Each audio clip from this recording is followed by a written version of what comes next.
fresh, clean at healthy. It's antibacterial, deep cleansing, and vitamin enriched. Then I'll use the Maxipil Sun Protection Cream against harmful UV rays. Maganda to kasi it's non-greasy at lightweight. After a long day naman, ginagamit ko ulit ang Maxipil Facial Wash then ang kanilang exfoliant solution. 2 to 4 drops lang ay enough na at tanggal ang pimples mo. Tapos papatungan mo siya ng Maxipil Moisturizing Cream. It's smooth and supple sa skin at ready na ako matulog. Ang pasabog ni Maxipil sa page lang, baka isa ka sa magkaroon ng chance manalo ng cash prizes. No, it's yours. Welcome back, class. Okay, let's have a quiz on our last lesson in 1 4 sheet of paper number 1. Nakalimutan ko na yung lesson. Ma'am, pwede bukas na lang. Ma'am, 1/4. Ay, mamimiss ko to. Sana magkaklase pa rin tayo next year.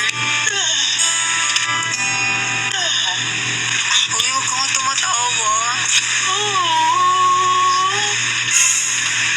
Sis, mamimiss kita. Pero yung kinakalinga mo hindi. Ako din mamimiss kita pero yung kilikili mo hindi. Ang lakas eh, mula Batanes hanggang Hulo. Hindi kita malilimutan, di. Ako din, di. Buti pa ako, di. Hindi mo makakalimutan pero yung utang mo nilumot na. Di, hindi ko malilimutan yung lip tint ko na amoy laway mo. Hiram ka kasi ng hiram. Namimiss ko kayo mga anak.